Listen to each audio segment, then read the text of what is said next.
Julene Bair. I'm going to try and give a little introduction here to get us started, but I want to thank everybody for coming. In our Consortium for Environmental Stewardship and Sustainability, we have an eco-literacy book club, and we've had some gatherings to talk about books. And this is by far the largest group that we've ever had to have an event like this, and we have a great author with us today. Julene Bair is a wonderful writer and somebody who's a native Kansan in terms of from the Goodland area. And I came to Kansas from Nebraska in 1957 to be a sophomore student at Kansas State University, and Julene Bair's brother came to Kansas State University a few years later, and he became a member of the same fraternity that I was in, and so her brother Clark and I spent a lot of time together, and I didn't know much about Julene until one of my fraternity brothers connected me with her writings, and then we found this book, the Ogallala Road, and the Ogallala Aquifer is clearly one of the significant aquifers in the United States and very important to Kansas. And so this book, the Ogallala Road, is an important book, and with the emphasis on water in the present time in Kansas, it's very appropriate for us to have some conversation and listen to a speaker on this topic. And we're excited that we were able to get Julene to come here, and Claflin Books has graciously provided books, so you can buy one and take it home and read the whole book. And as you see here, it's a memoir of love and reckoning, and most of you know more about love than reckoning, but Julene is going to address both of these topics. This event is co-sponsored by the English department, which is very appropriate, and also by the Chemical Engineering department. And in Chemical Engineering, one of our goals for our students is for them to be knowledgeable about contemporary issues, and so this is a contemporary issue, so that's why it relates to the education of our chemical engineering students. It's also co-sponsored by the K-State Libraries and the Consortium for Environmental Stewardship and Sustainability, and the Kansas Natural Resource Council is working in this area to help people understand water issues as well, and so this fits with what the Kansas Natural Resource Council is doing. I went online and found that there are 60 reviews, or more than 60 reviews of Julene's book, and there's a great review in the New York Times. If you want to read a good review, you can go online and find that, but I would recommend you just buy the book and start reading it and skip the reviews. And we're excited to have Julene here. She has been at the University of Iowa as part of her educational program. She's had some experience teaching in universities, and today she's going to tell us about her book and some perspectives on the Ogallala Aquifer and water management. And I want to thank all of you for coming, and Julene, I especially want to thank you for being here today.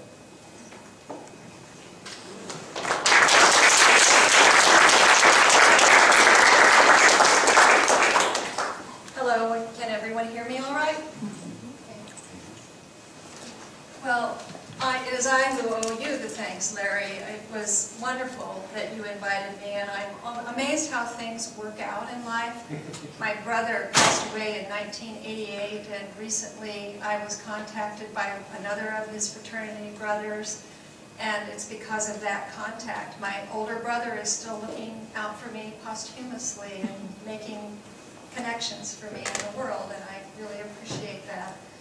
I want to thank all the people that Larry just thanked, the K-State English and Chemical Engineering Departments, the Kansas State Libraries, the Consortium for Environmental Stewardship and Sustainability, the Kansas Natural Resource Council, and last but not least, Claflin Books, because of their presence, it will be possible, if you are so moved, to buy one of my books after my talk.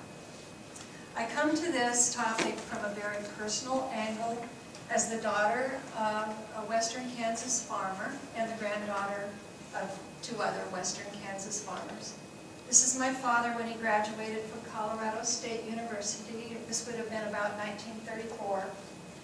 And he was the only one of 7 kids who was able to go to college. But despite having come from a farm and going to college, he studied agriculture because all he really ever wanted to do was farm. He said that often in his life. He was a very passionate farmer. He went back to Western Kansas after college. He began building a herd of sheep. He wound up having 1,000 ewes by the time I was about 10 or 12 years old. And he also was a dryland wheat farmer. Here he is testing bud of wheat for its ripeness for harvest. That's the best way to find out if it's ripe, is to just bite a kernel.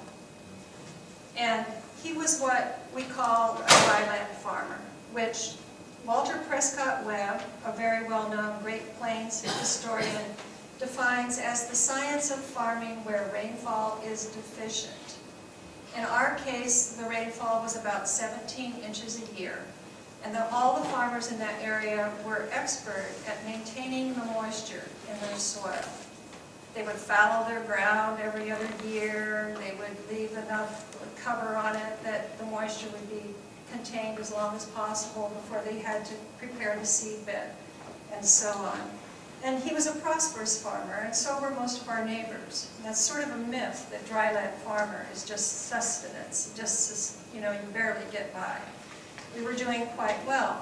But in the late 1960s, farmers in that area, which was a little later than other parts of the High Plains, began to hear the call of the Ogallala siren.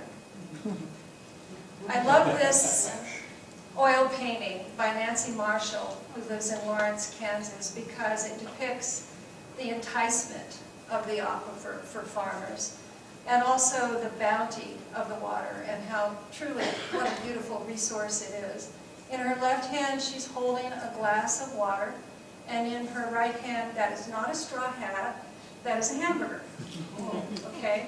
And when, you may not know this, but the cattle in feedlots in Kansas consume an amount equivalent to the entire Kansas corn crop each year. I want to read just a little bit from the book so you will get a sense, and I'm leaving you nothing to look at there, so you'll have to listen to what I'm reading instead of thinking about the picture. I want to read just from the opening so you get a sense of how the book sounds and unfolds. These were called the High Plains because they were 4,000 feet above sea level. I could feel the altitude and the way the sun sheeted my skin.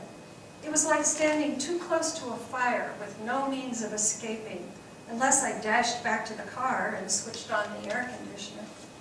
Instead, I trudged through wheat stubble that used to be the south end of our pasture, my shoes filling with powdery dirt and my socks with stickers. This western Kansas land had belonged to the Carlsons, my mother's side of the family. When I was 16, my parents traded their share in it for land elsewhere in the county. Like many other successful farmers, they built a new house in town. More than 3 decades had passed since then.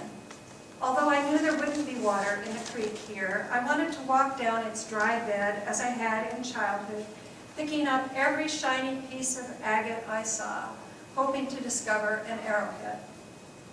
In the dry places, men begin to dream, wrote Wright Morris, who grew up north of here in Nebraska. Where rivers run sand, something in man begins to flow.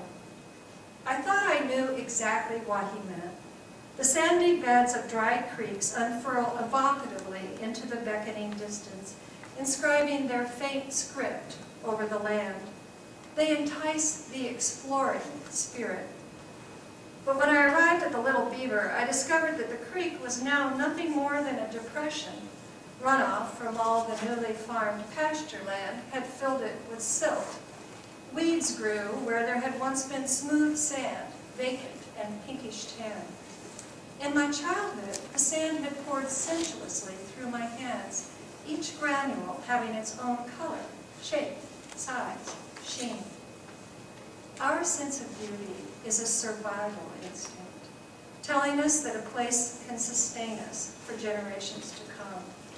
I'd always known this in my bones, but it wasn't until many years after I left Kansas and discovered my passion for wilderness that the intuition became conscious. This creek was now ugly. That didn't bode well for the underlying aquifer's ability to support life in the future. Rain and snowmelt could filter into the ground as efficiently through dirt, could not filter into the ground as efficiently through dirt as they could through sand.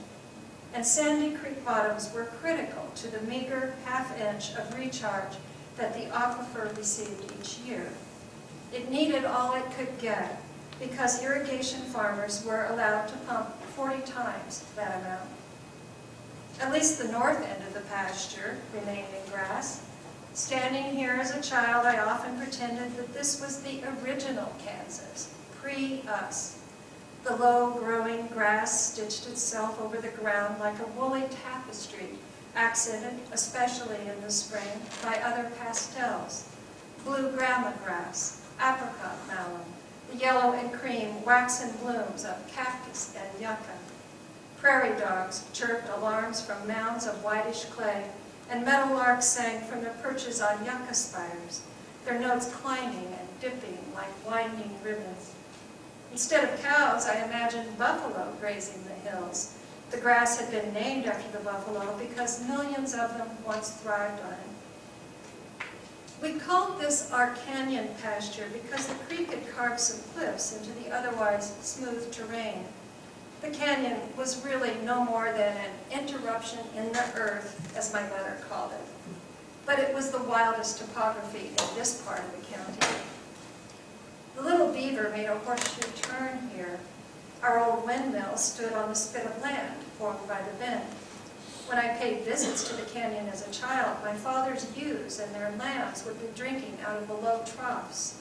They would scatter as I approached, their hooves sounding like water rippling over rock. But today, only a few cattle grazed the hill above the canyon, moving in and out of the shadows of cumulus clouds.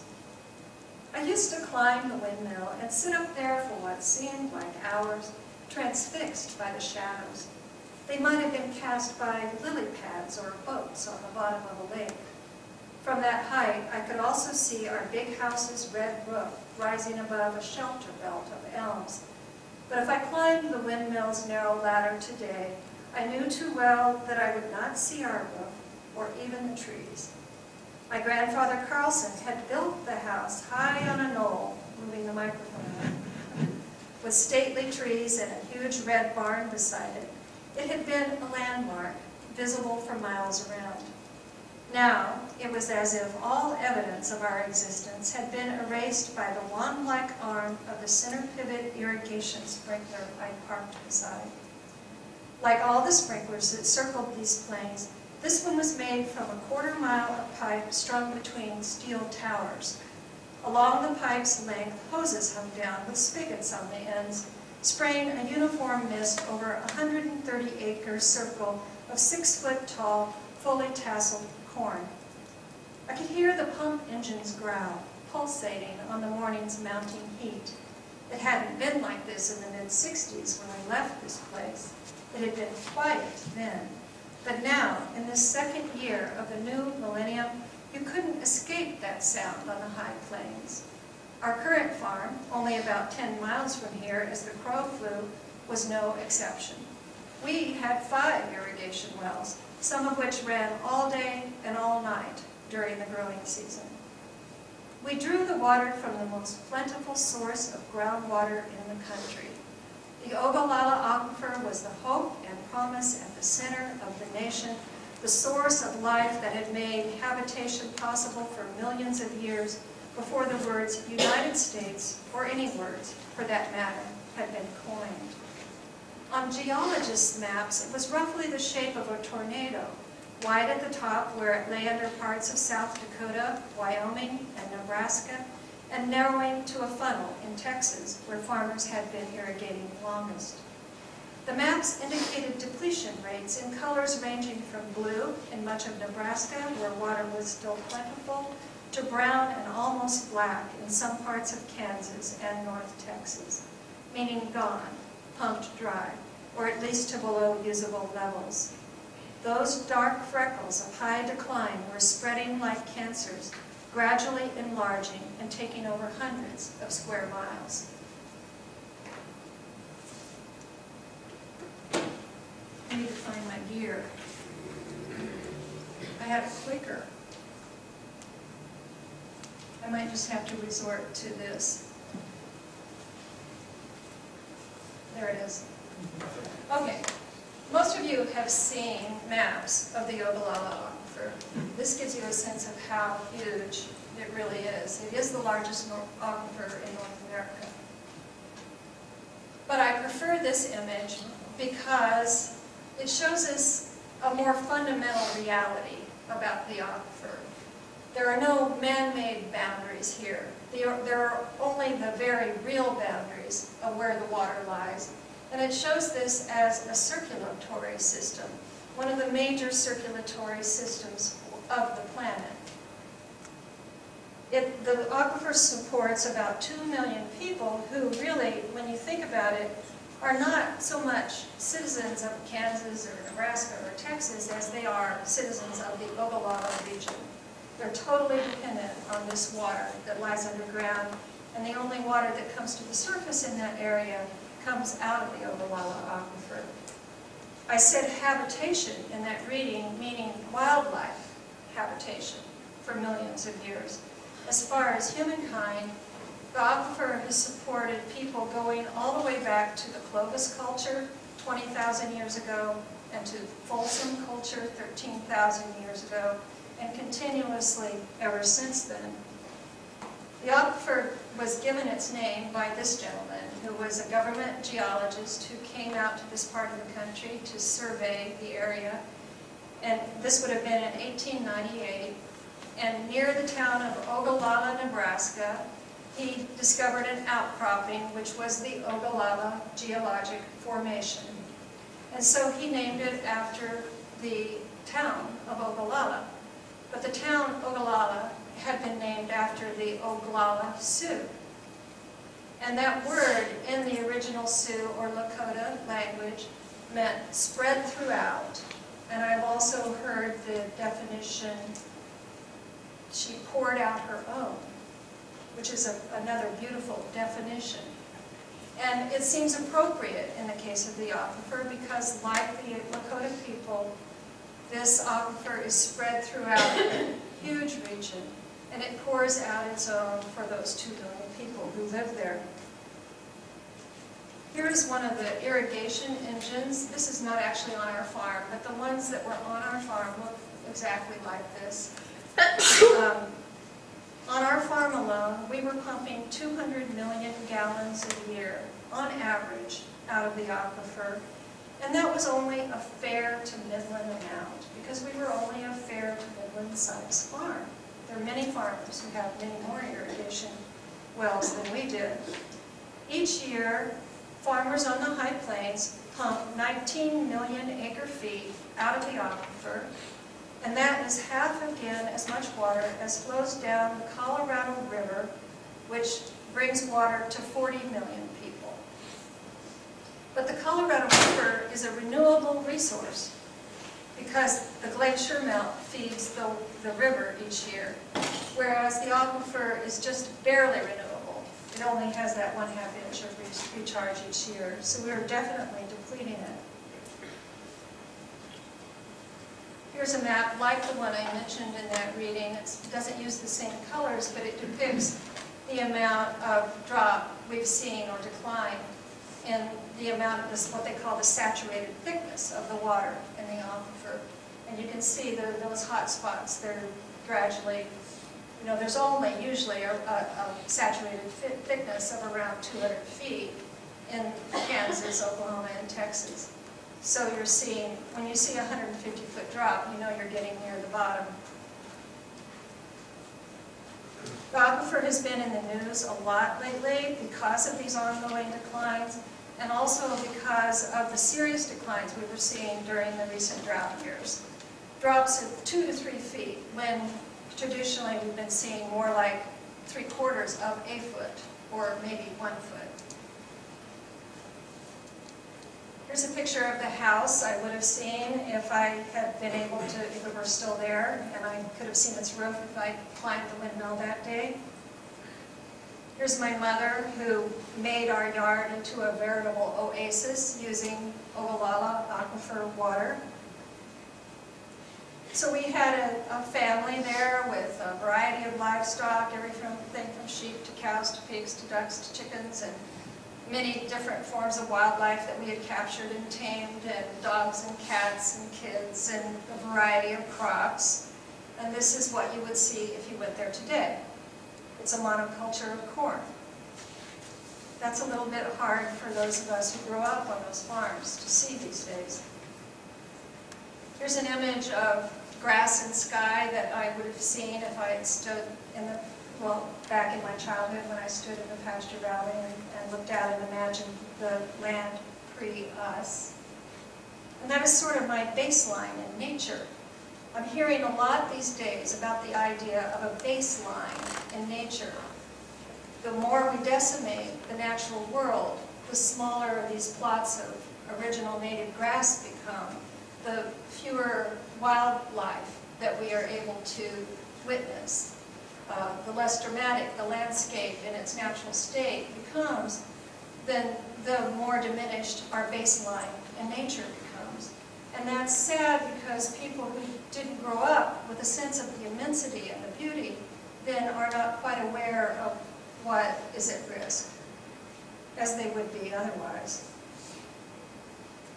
The natural landscape that has fallen to the plow does not get talked about much when we talk about the Ogallala Aquifer, but irrigation drove another of what the Kansas historian Donald Worster calls great plow-ups. Because of irrigation and the amount of money that could be made growing those crops, more and more land was carved up until today, when you are in the sky flying over Kansas, this is what you see. Those gray areas, grayish-green areas, are all that's left of the original native prairie. And usually the only reason it still remains is because it's too hilly or it has too many gullies to be farmed. Another thing we don't hear much about is the surface water.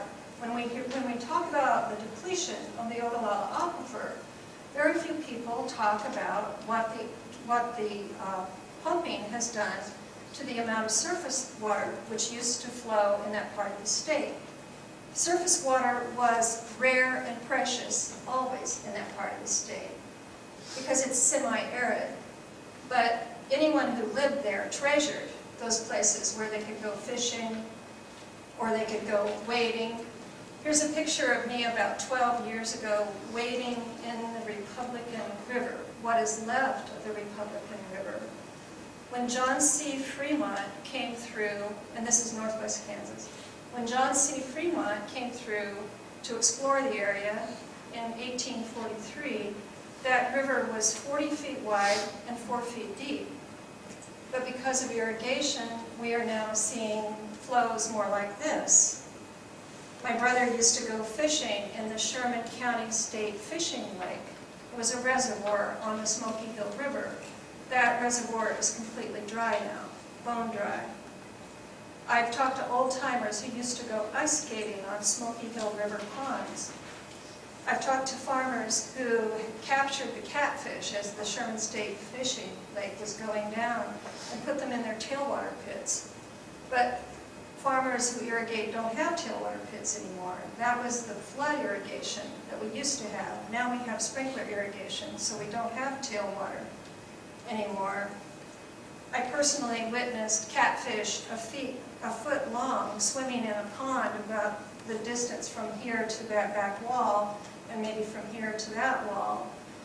And there were hundreds of them swimming in this tiny little pond. You know they didn't grow to that size originally in that pond. The pond was being diminished. I also one time had the amazing experience of walking. I was always looking for water. That's kind of what I love to do. And I was near the Smoky Hill River, near a tributary, and I had read about a cowhand who in 1906 had drowned in this creek. It was called Lake Creek. And so I had seen this blue glint in the distance, and so I put on my sunscreen and went walking over there. And as I came up over the hill, thousands of little, it was like they were remote control robots or something. They were just little round objects. They went scuttling into the water. Well, they were turtles. And one has to wonder how it was possible for a cowhand to drown in what turned out to be just this muddy little pond, about as big as the one that I just described. And one has to wonder where the turtles are going to go when the water is all gone.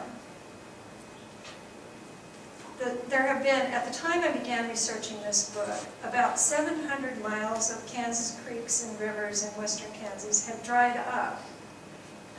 And this was due largely to irrigation. I'm sure that many more hundreds of miles have dried up since then.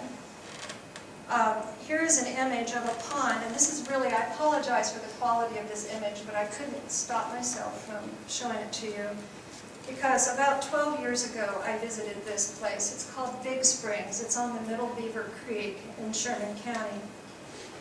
At the time I visited it about 12 years ago, it was about waist deep, and again, it wasn't very large. But it had been the site of Cheyenne Indian sun dances, where there would be 3,000 or 4,000 Indians and maybe 20,000 horses all watering out of that pond, in addition to all the bison, of course, that they were following. But this was an image of that same pond in 2013, in October, and it's dry now. There's nothing in it at all. On the day that this book began, what I planned to do was to follow the Little Beaver Creek as it made its way to its outlet in the Republican River, northeast of where I grew up. I had read about various springs along the way, where the Indians had camped and sundanced and so on, and where the pioneers had settled, because the pioneers could only settle where there was surface water.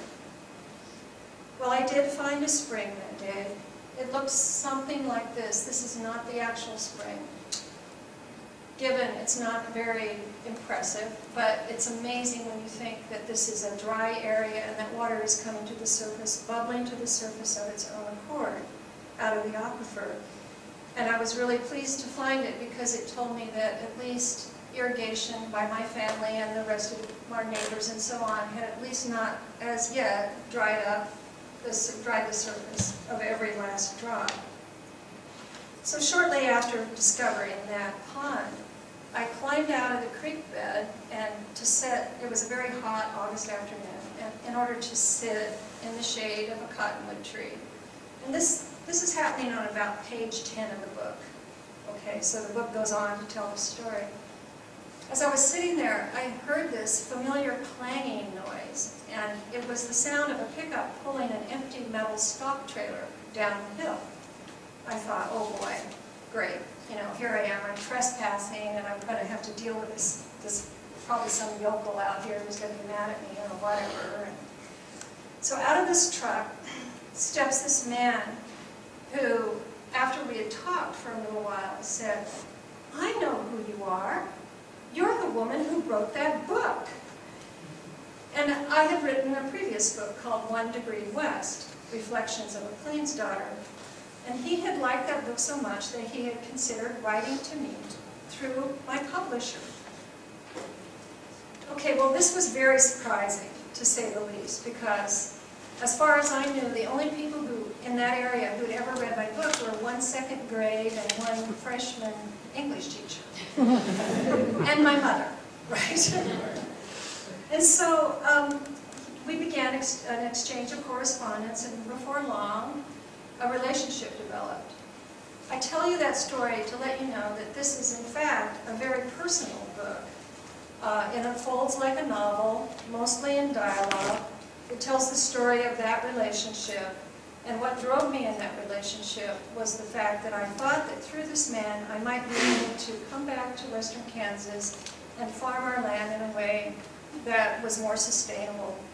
And I didn't understand how deeply, on a subconscious level, I was still very deeply connected to that place.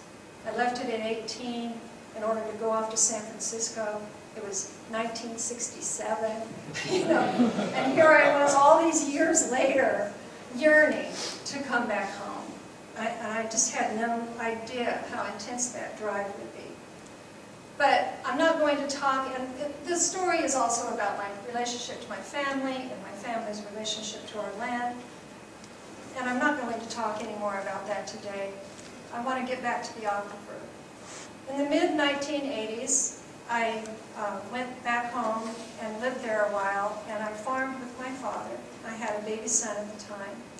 And I'm going to read another very short section, which I think captures the ethos of the irrigation farmer somewhat in a nutshell, and at least the farmers of my father's generation.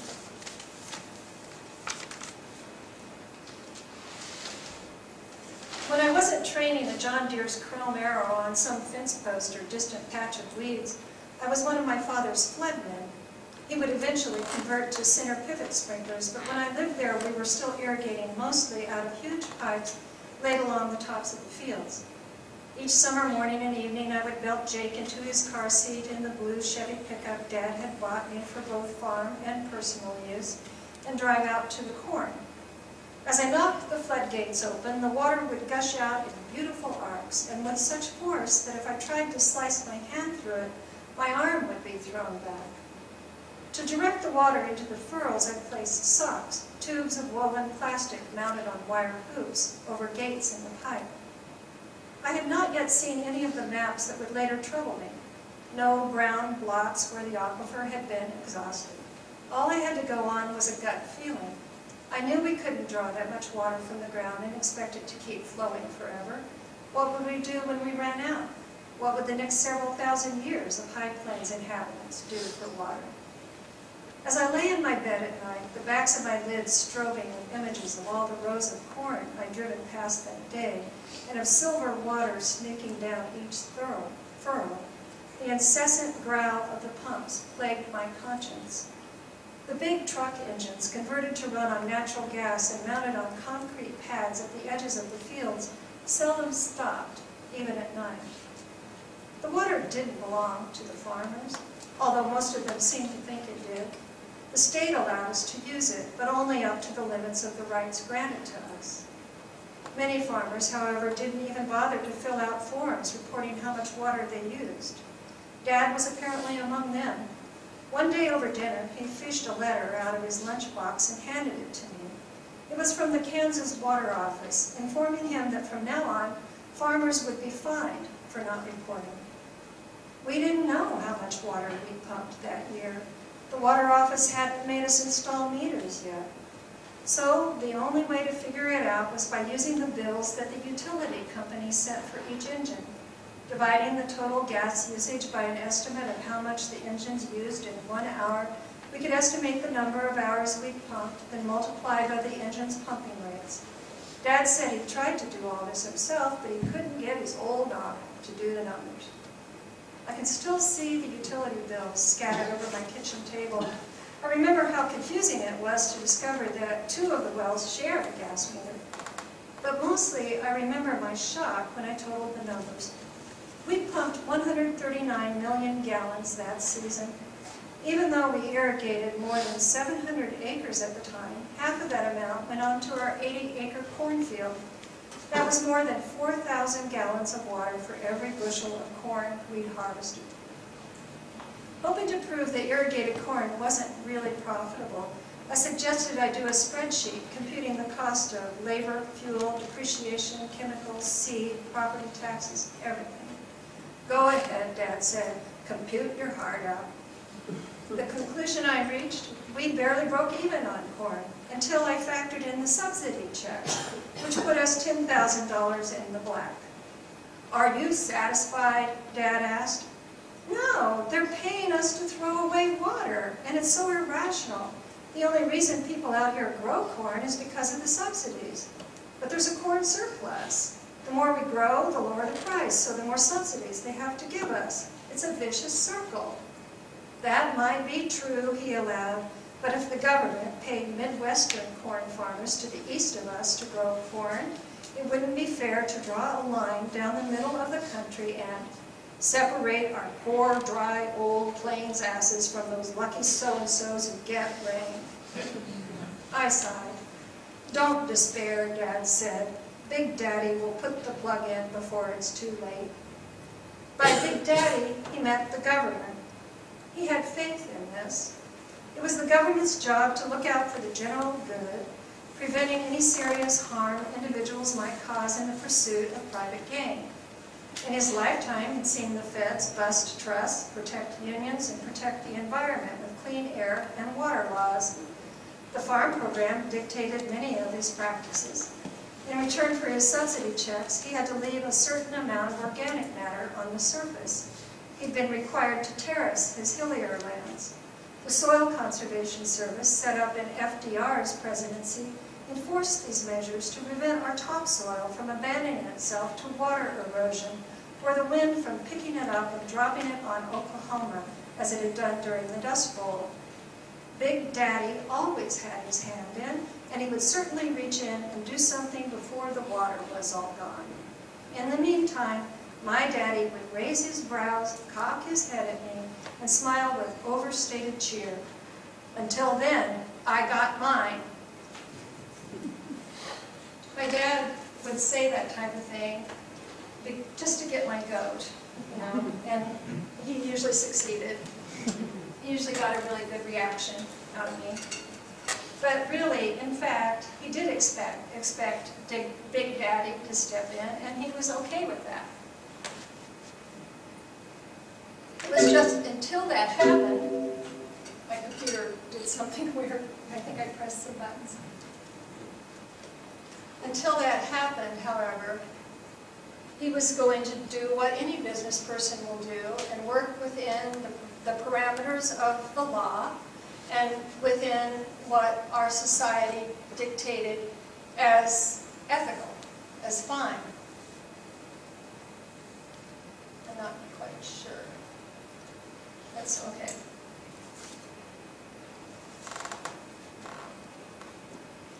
But we all know that, in fact, Big Daddy has not stepped in. In fact, Big Daddy has made things worse. We now have ethanol. We have the ethanol mandate. The renewable fuel standard requires that each year the nation add more ethanol to its gasoline. The main feedstock for ethanol is corn. And so this was in 2007 that the renewable fuel standard came into full effect. And as a result of that, you can see on this chart what happened to the corn price. Around 2006, it was around $2, and in 2012, it was over $8.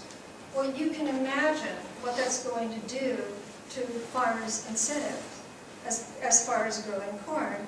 And in fact, since that mandate went into effect, we now have about 20 million more acres in corn in this country. And in Kansas, we have about 500,000 more acres of corn. That's very bad news for the Ogallala Aquifer because it takes about 14 inches of sprinkler irrigation water to grow a corn crop. On the Texas High Plains, it requires about 20 to 25 inches of irrigation water. The center pivot sprinklers that we use today are 95% efficient. They get almost every drop onto the crop, which is a great thing. That old flood-style irrigation that we were using in the 1980s, which was the period I was reading from there, was only 40 to 50% efficient. So we no longer need 4,000 gallons per bushel of corn. But since I knew I was coming to an ag school today, and I knew that some of the people here would be interested in seeing the math, I tried my hand at it. So we have 14 inches of sprinkler irrigation on an average corn crop in western Kansas in an average year. And that means that's 1.17 feet. An acre foot, which is how much water it takes to cover 1 acre, 1 foot deep, is 325,851 gallons.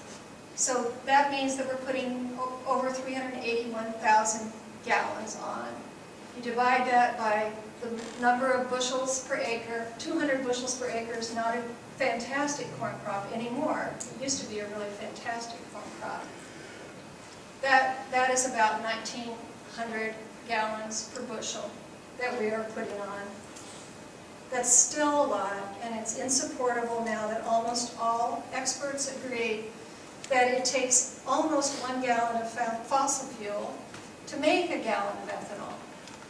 So we're supposed to be replacing fossil fuel with ethanol so that we can have fewer climate impacts and fewer environmental impacts. But in fact, many of the inputs that go into ethanol are very bad for the climate. For instance, corn takes more nitrogen than most crops, and consequently we have a lot of nitrogen runoff and a lot of nitrogen trickling down into the water table. Where does the nation's corn crop go? 40% of it is fed to livestock. 30% of it goes into actual ethanol. About 10% of it is dried or distillers' dried grains, which are also fed to livestock. 8% of it is exported, and the rest of it actually goes into food for humans. And some of that food for humans is high fructose corn syrup, and we all know how good that is for us. So, but also there's another problem. If we're using such a huge portion of the nation's farmland for livestock feed, then how efficient are we being at what farmers want to do most, which is feed the world, right? How efficient are we really being at that? This is a little bit of a complicated chart. I like to just go to the bottom line on this chart. This shows you that the protein conversion efficiency, meaning the amount of protein that goes into the cow in the grain or the pig or whatever, in the grain that they're eating, versus the amount of protein that comes out as edible by humans. It's only 5% in the case of beef.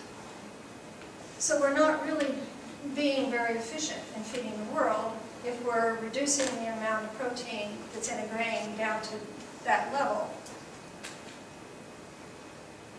The United Nations Intergovernmental Panel on Climate Change tells us now that because of intense drought, expected more intense drought and more intense heat, that we're going to need our groundwater aquifers in order to supplement the crops that traditionally we grow on dry land in this country.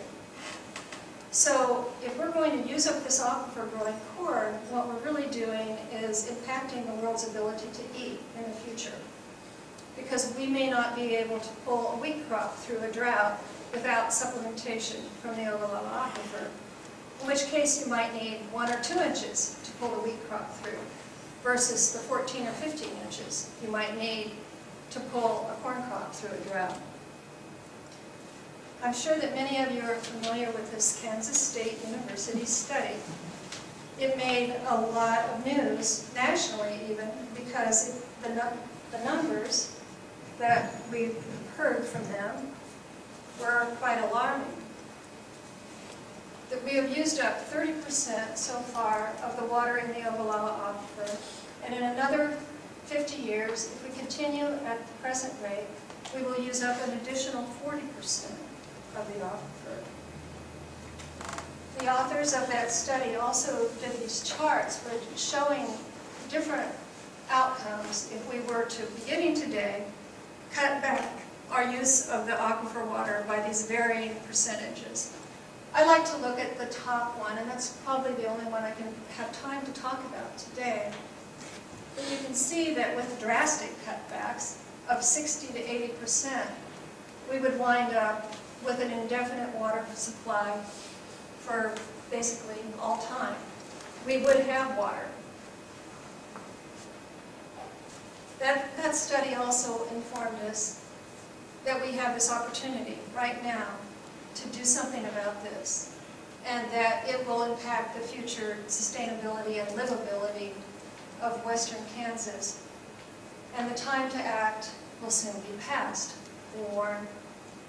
In response to that warning, Governor Brownback impaneled a water vision team that went out around the state and took input from various stakeholders all over the state, and with the purpose of developing a water vision for the next 50 years. There's the preliminary draft of that report is now out, but they are still taking input from citizens. One of the first sample goals listed in that draft, the very first goal, was to conserve and extend the usable lifetime of the Ogallala Aquifer.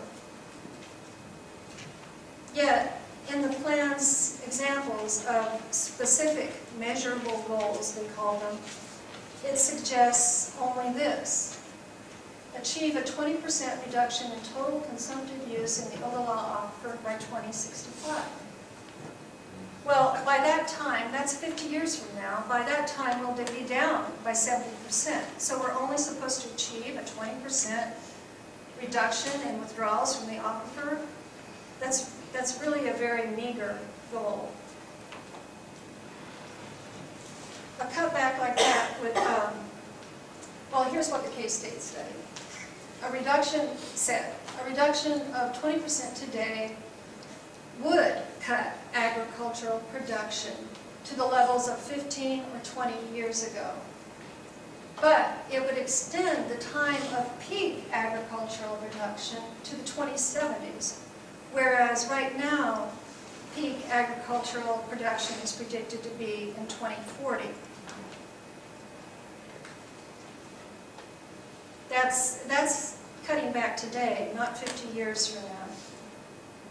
And as shown before with that chart which showed what the water would do to various levels of reduction and withdrawals, the more extreme our cutbacks are now, the more overall production we will have in the long term. In other words, it will be better for the economy too in the long term. Kansas would have a water future, it would have an ecological future, and it would have an economic future. Pitting economics versus ecology is a false dichotomy. The word eco is the root word in both of those words, and eco means home. It's just taking care of home so that you will have a future.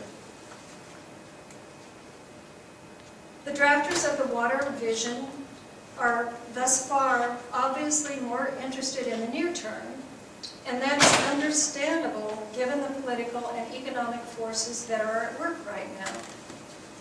But if we don't act decisively and act now, then Kansas farmers and the economy of Kansas, because even though it's western Kansas, it contributes an incredible amount to the Kansas economy. The agriculture out there does. The future of both will be imperiled, and what we will have is a crash landing. Farmers will just run out of water, and then they'll have to figure out what to do. The alternative to that, I want to just take a few minutes to talk about what the alternative is, and then we can have a little time for discussion.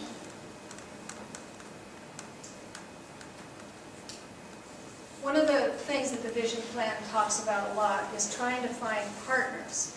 And they're asking for suggestions from citizens as to who the partners might be to develop a sustainable future. They ask, who are the potential partners that are key to execution of the action items?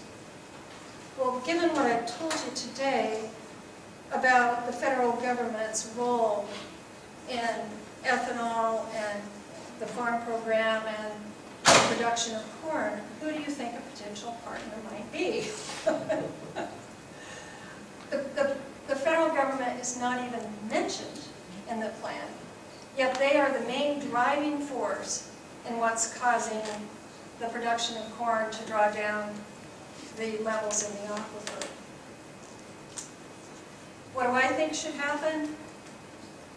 I think that instead of subsidizing corn, now it's crop insurance. That's the way that corn is now being subsidized. So you are guaranteed a certain yield on your irrigated land.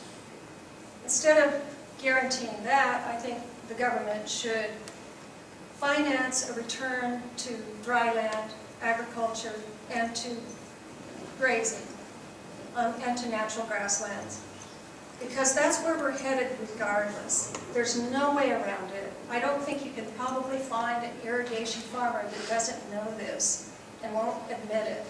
What are you going to do when you run out of water? I ask them. They say, I don't know, return to dryland farming, I guess. You know, what's going to happen anyway? So the government the government is already all over farming. The government is in farming up to its head, right?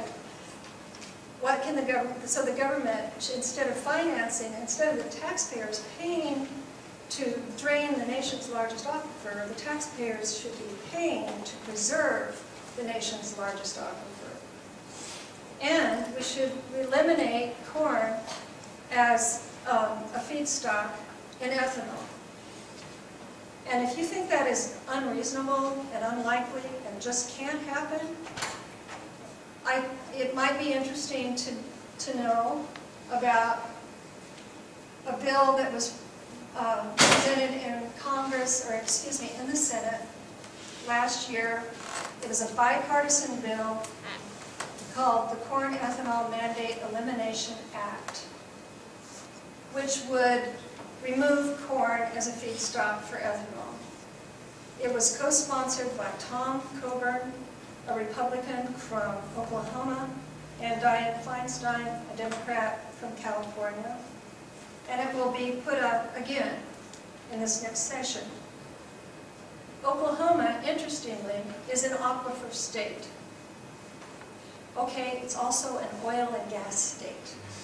Okay, so there are competing forces at work here, but that is how things get done in politics. You take different interests and come together so that you can both get what you want.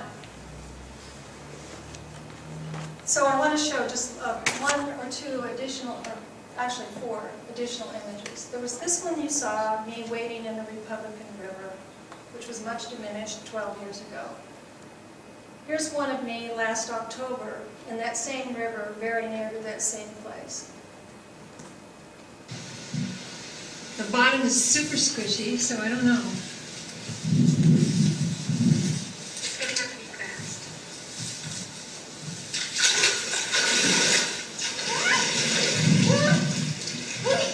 Oh my God! Why that was possible was because of a long-standing lawsuit between Kansas, Colorado, and Nebraska over the Republican River Compact. In order to settle that lawsuit, Colorado drained Bonnie Dam, which is a reservoir just on the other side of the Colorado-Kansas border from where I was swimming that day. But that's not the only thing they did. And it's important to bear in mind that the water in Bonnie Dam was Ogallala Aquifer water, coming out of the Republican River Springs. The other thing that they did is they closed down hundreds of irrigation wells. They did it with money from the federal government. There's not enough money to do that. There needs to be more money for that. But that's the reason the river was flowing high and strong and blue and cold and beautiful on that day. And sure, I know what we're going to do with that water once we get it in Kansas. We're going to irrigate, out of it. And we're not going to leave enough in the water, in the river, in order to sustain life, wildlife, and the natural systems that once existed there.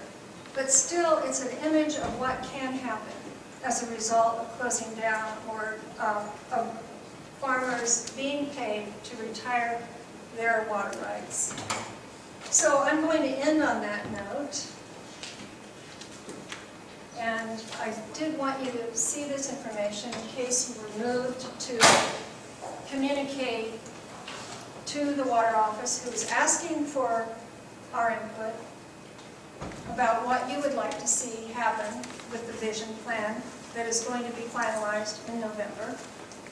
And then just open this up for comments or questions.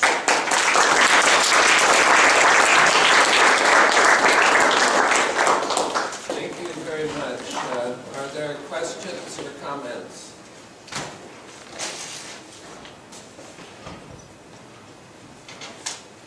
You'll have an interesting time in Lawrence with the water ordinance.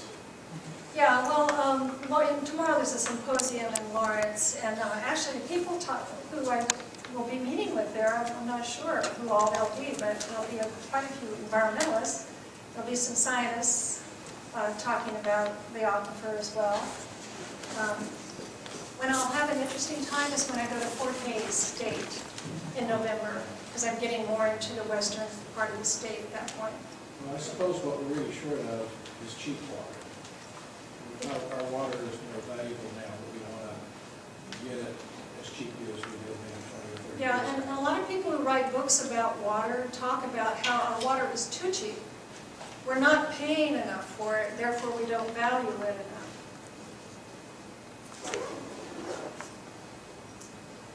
And in the United States, we flush as much water down our toilets as all of Canada uses.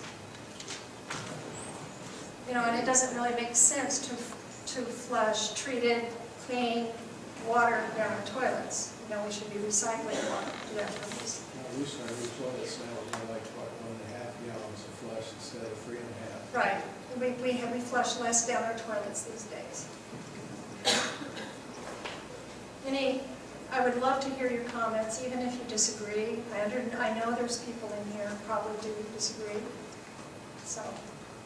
Well, I would comment that I think you've given a very balanced picture and identified some important issues. And we as a society have important considerations in decision making. And just this week, we've heard that Kansas State University is getting $50 million to address food issues internationally, and this is certainly one of those issues, and it's an important one, and I think you've given us a lot of food for thought. And so are there other questions or comments?